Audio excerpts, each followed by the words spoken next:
За хаан улдургийн 15 дугаар хороонд байрлах Rapid хурд хорооллын иргэд хорооллынхаа замыг нийтийн эзэмшлийн зам болгох ажлыг эсэргүүцэж байна. Тэгвэл нийслэлээс замыг ашиглалтанд оруулснаар Махатма Гандигийн гудамжнаас урагш нийслэл хүрээ өргөн жөлөө хүртэл саадгүй зорчино.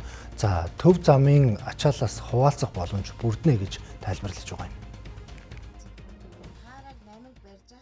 Хаан улдургийн 15 дугаар хороо болон Rapid хурд хорооллын зүүн талд Хүннүү 22 хороолол болон River Garden хотхон руу чиглэсэн 2 игнээ бүхий холбоос автозам барих ажил эхэлсэн байна.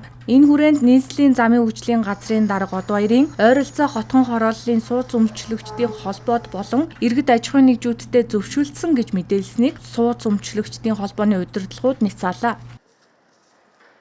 Бидтэй гурван шүүхийн даргатай уулзаагүй. Хоёрдугаар бид нийслэлийн газар зохион байгуулалтын албанд гурван талд хамтарсан ийм мэдээлэл албан бичиг явуулсан өгшөө. Тэр хугацаанд бид нар бол энэ шүүхийн замыг нээхгүй гэдэг эсрэг зэрэгцсэн байсуртай ийм албан бичиг явуулсан юм а.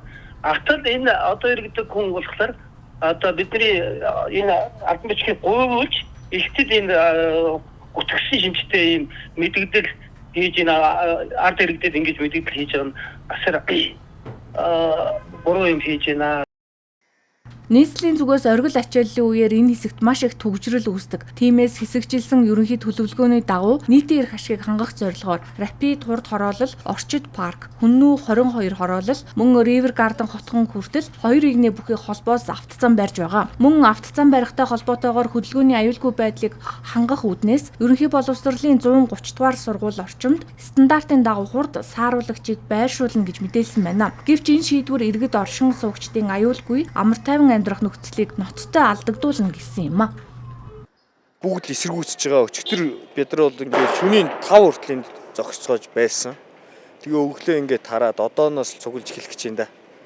Одоо ингээд 1 2 гээд 12-оос 1-ийн хооронд ингээд сургууль цэцэрлэг тарангууд энэ гүр чи ингээд хүүхдүүд бол бүр битүү юу. Хүүхд бол чөлөөтэй энэ гүр ингээд явж чадгаа байна шүү дээ. Энэ гүр чи ямар хүмүүсийн шөнө ороогүй ингээд битүү даквилдаад ирэнгүүт амгалан тайван байдал бол угаасаа байхгүй бол хотхон биш болчих шүү дээ. Тэгээ шөнө ороо энэ үгээр чинь нөгөө 60 70 80 100-тай явцгаахыг юм бэ гэх. Тэгээ ийм байрнууд ийм хоорондоо ойрхон учраас гинт хүүхэд шуугууд гараад ирүүлж хотгоны зориулттай зам учраас энэ чинь тийм байж болохгүй байхгүй. Яг нээчих юм бол одоо энэ зүгээр яг тэхийн зогсоо шиг ингээд машин хөдлөхгүй. Би яг мэдэж байна. Та нар нээгтэн тараа ирээд сурж үзээрэй. Яг ийм байдал гарна. Энэ машин зүгээр одоо мөлхөд ингэ явж идэг бол одоо бүр таг зогсно. Ягаад тэндээс битүү тэнд таг зогсож байгаа юм чи тийш машин гарахад энд ингэж очиад таглаж шít. Энэ машин хөдлөхгүй шít. Ийшээ орох гэж байгаа машин бас ийшээ орж чадахгүй ингэ зогсож шít. Ингээ би гэрлүүг орж ирэхэд дараа нь цагийн ажил болж байгаа байхгүй. Тэгэл байдлын бүрдүүлээд өгүүлээ шин. Чөлөөд зорчиж ивэл бол энэ хотхны машинууд арай дээр шít.